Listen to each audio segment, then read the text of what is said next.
I do not believe Donald Trump is prepared to accept what the Iranians want to do with the straits. It's humiliating. It will be a legacy-defining issue for him. I think the midterms could easily come and go. He's not on the ballot. The Republican Party is going to sustain losses in the House.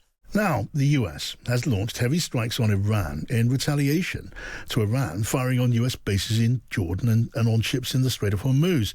The recent attacks bring a return to pretty much all-out war after some days of a pause in hostilities. Aaron David Miller joins us, the Senior Fellow of the Carnegie Endowment for International Peace. Welcome, Aaron. Good to have you here. Thanks, John. So now we're seeing, aren't we, the United States striking at Iran. That's after Iran struck at US bases in Jordan and the ships in the Hormuz Strait. The hostilities are escalating, but doesn't it look now more likely there'll be more escalation than Donald Trump's earlier predictions of a short, sharp resumption of hostilities? You know, I think, John, right now, and thanks for having me, there are really only two options, and the administration seems unwilling and unable to adopt either of them. Number one is massive escalation. Rather than simply a 1 or 2 week campaign, but massive escalation on any number of fronts. The other is political extrication. Simply accept the reality, cruel as it may be, that Iran will maintain some degree of control, clearly more than any administration would be willing to accept over the Straits of Hormuz. The administration seems to me, John, unwilling to accept either massive escalation. The president actually was quite sober in saying, why would he want to hurt the Iranian people by going after civilian infrastructure? I just don't see the kind of escalation that would be necessary, including the deployment of ground forces to actually seize territory. That'll change Iran's calculation, and I do not believe the administration can accept Iranian control over the Straits. So the middle course, the one that will not produce results, seems to be the one the administration is taking. And are they prepared to continue this? And this is the key.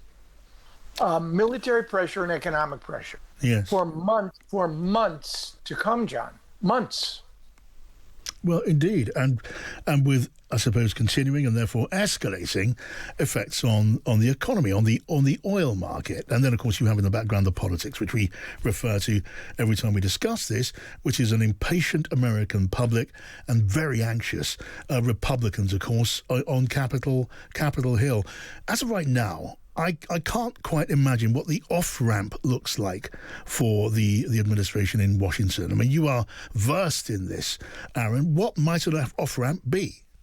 I mean, I think the only off-ramp is would be a significant change in Iran's calculation and its willingness to accept a quote-unquote political or diplomatic pathway out of the conflict, which would have to find a balance of interests between what the Islamic Revolutionary Guard Corps and Moshtaba al-Khamenei, the supreme leader, will accept in terms of the Straits with what the Trump administration is prepared to accept. I just don't see a balance of interest. And it cannot be, if it's to endure, a win and loss exercise.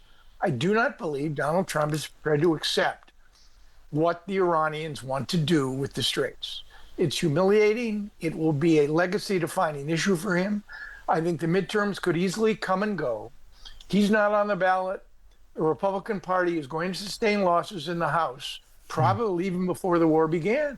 Yes. And remember what Donald Trump said in the wake of the Venezuelan enterprise. The only constraint that exists for me, to me, is what he determined the morality of my own mind. Yes. He is the ultimate decision maker, and he appears right now to be immune from the economic and political pressures that a long 6-month more campaign would simply involve. Well, that is a very dark prospect. And just lastly, I mean, from the point of view of, I suppose I could say, the rest of us, the Houthis of Yemen are threatening and attacking shipping in the Red Sea. Now that can shut the Suez Canal as effectively as Iran can shut the Strait of Hormuz. And the impact on global shipping and trade of both of those things happening simultaneously would be enormous. Right. So you'd have to ask yourself the question, why is the price of oil still somewhere in the mid-80s? I can't explain it. The Chinese have restricted imports. There's something called prompt and physical oil, that is to say, oil for immediate delivery that appears to have been available, I don't quite understand it. But if it goes on for another 3 or 4 months, then it seems to me quite possible that you're going to deal with an inflationary cycle and oil that will go well above $100 in price on either the West Texas benchmark or Brent.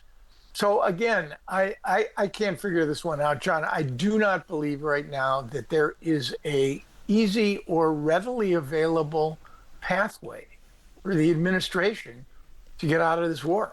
Just don't see it. Well, Aaron, if you can't figure it out, I very much doubt anyone else can. Aaron, David Thanks, Miller, John. it's good to talk to you.